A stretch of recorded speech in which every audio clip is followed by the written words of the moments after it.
Assalamualaikum warahmatullahi wabarakatuh. Perkenalkan, nama saya Agria Santoro dari program studi S1 Psikologi dengan NIM 201080101012. Di sini saya akan menjelaskan tentang iman, ilmu, dan amal. Untuk materi yang pertama, saya akan menjelaskan iman. Pengertian iman, definisi dari iman secara etimologi berasal dari bahasa Arab. Amana yu'minu imanan, yang artinya percaya. Sedangkan secara terminologi, menurut jumhur ulama, iman adalah at-tasdiqu bil qalbi, al-qaulu bil lisan, wa al-amalu bil arkaan. Artinya membenarkan atau dalam hati mengucapkan atau mengikrarkan dengan lisan, mengamalkan dengan perbuatan. Iman sendiri sebenarnya adalah sebuah pembuktian terhadap penyerahan diri kepada Tuhan Yang Maha Esa sebagai pencipta sekaligus penguasa mutlak semesta alam. Iman sendiri terdapat dalam Al-Quran, surat Al-Hujurat, potongan ayat 14. Allah SWT berfirman, artinya, sesungguhnya orang yang sebenarnya beriman ialah orang yang percaya kepada Allah dan Rasul-Nya. Penjelasan definisi iman, yaitu membenarkan dengan hati.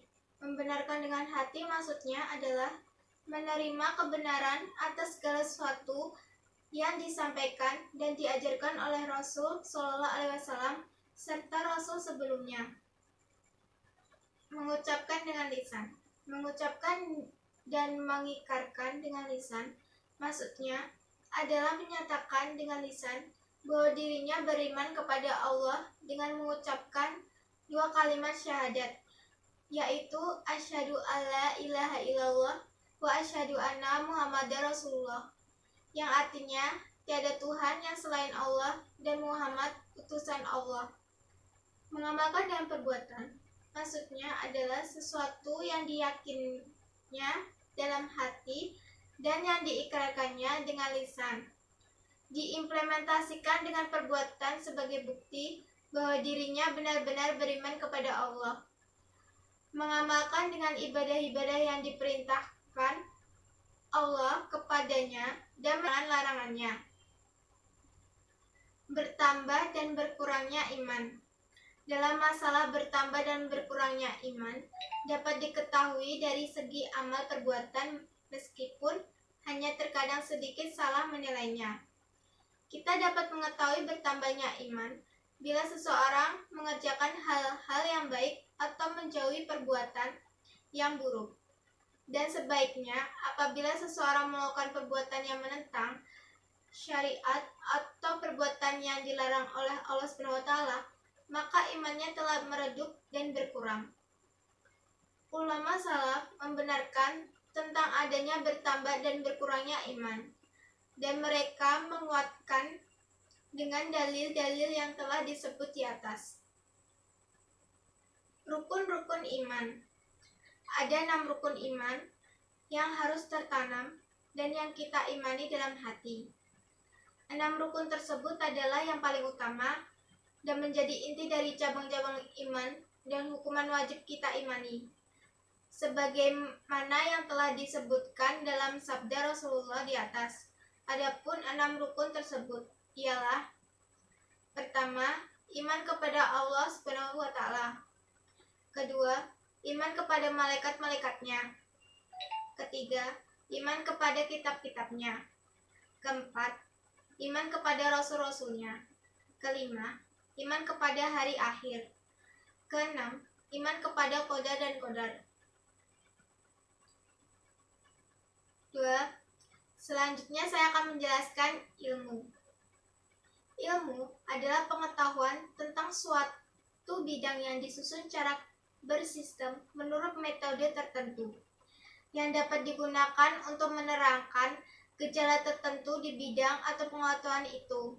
Dari pengertian ilmu tersebut dapat disimpulkan bahwa ilmu sangat penting bagi kehidupan manusia.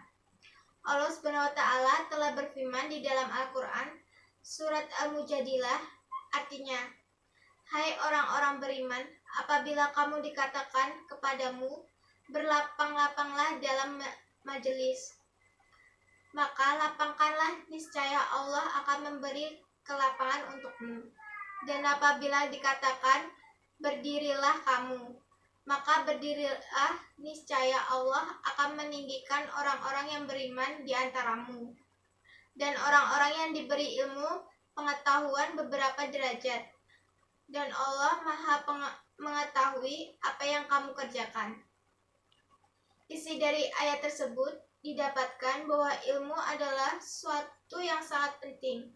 Bahkan Allah SWT berjanji akan mengangkat derajat orang-orang yang berilmu. Rasulullah bersabda, mencari ilmu wajib bagi setiap lelaki dan wanita. Dan beliau juga berkata, carilah ilmu walau sampai ke negeri Cina. Dari sabda Rasulullah tersebut dapat diketahui betapa ilmu sangat penting bagi seluruh umat manusia. Bahkan Rasul memerintahkan umat Islam agar tetap menuntut ilmu walau sampai ke negeri Cina. Pembahasan tentang ilmu tidak akan terlepas dengan pendidikan. Berjalan menuntut ilmu mempunyai dua makna. Pertama, menempuh jalan dengan artian yang sebenarnya, yaitu berjalan kaki menuju majelis-majelis para ulama. Kedua, menempuh jalan atau cara yang mengantarkan seseorang untuk mendapatkan ilmu seperti menghafal, belajar sungguh-sungguh, membaca, menelaah kitab-kitab para ulama, menulis, dan berusaha untuk memahami apa yang dipelajari, dan cara-cara lain yang dapat mengantarkan seseorang untuk mendapatkan ilmu syar'i. Selanjutnya, untuk materi ketiga yaitu amal. Amal dalam bahasa Indonesia berarti perbuatan baik atau buruk. Dari sini terlihat bahwa istilah amal dan perbuatan sudah dibedakan. Dalam pemakaian sehari-hari, kedua kata itu dipandang sebagai kata kembar yang mempunyai satu arti, sehingga keduanya sering dimajemukkan dalam ungkapan amal perbuatan. Menurut Raqib Al-Isfahani wafat 502 Hijriah, seorang ahli bahasa dari kalangan Ahlus Sunnah wal Jamaah, antara amal dan perbuatan yang merupakan terjemahan dari al-fi'l di samping ada persamaannya, terdapat perbedaan mendasar.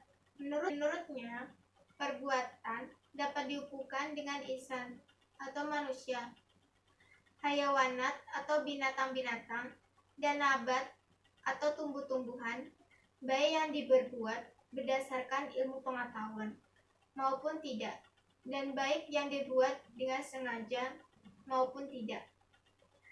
Sedangkan istilah amal hanya boleh dihubungkan dengan manusia. Oleh sebab itu, mendefinisikan amal sebagai suatu perbuatan yang dilakukan berdasarkan ilmu pengetahuan, pilihan sendiri, dan dilakukan dengan sengaja atau niat.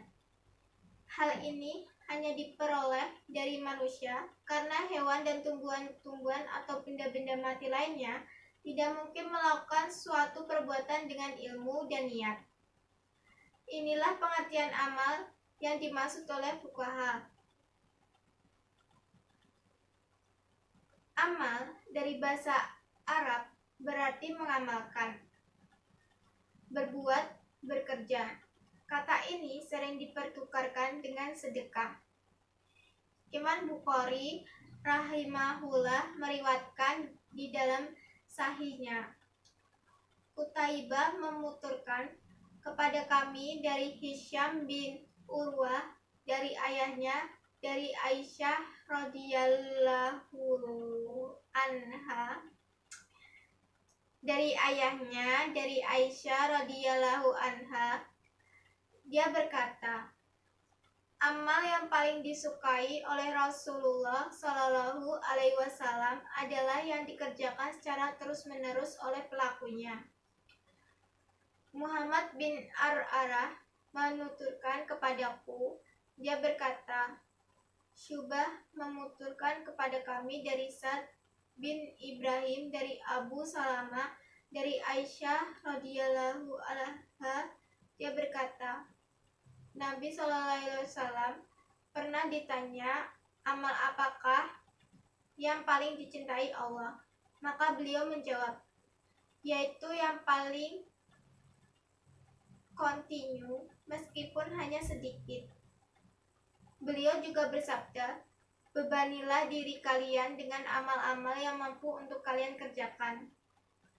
Kedua hadis di atas menunjukkan kepada kita bahwa 1. Penetapan sifat mahabbah bagi Allah.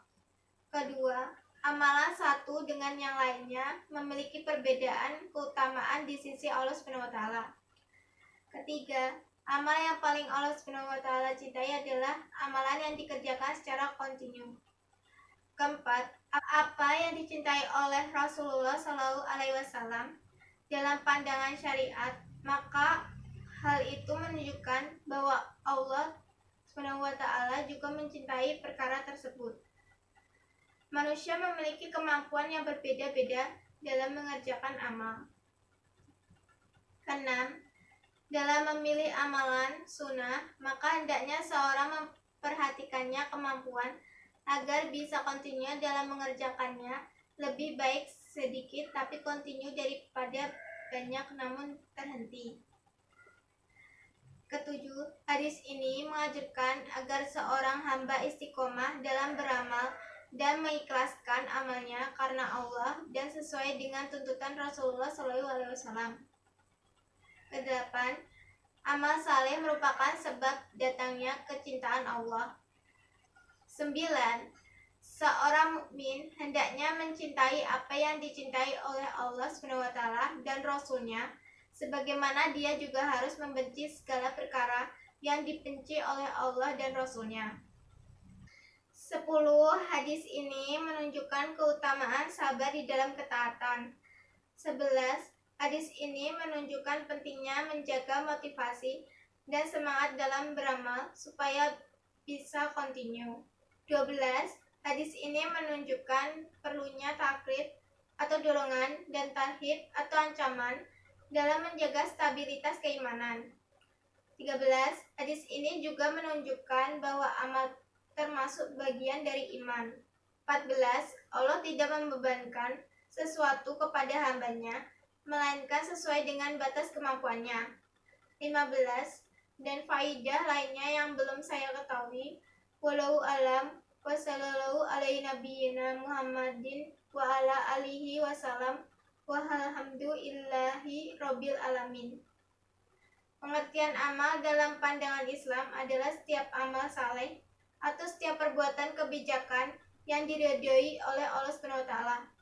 Dengan demikian, amal dalam Islam tidak hanya sebatas pada ibadah, tetapi sebagaimana ilmu dalam Islam tidak hanya sebatas pada ilmu fikih dan hukum-hukum agama.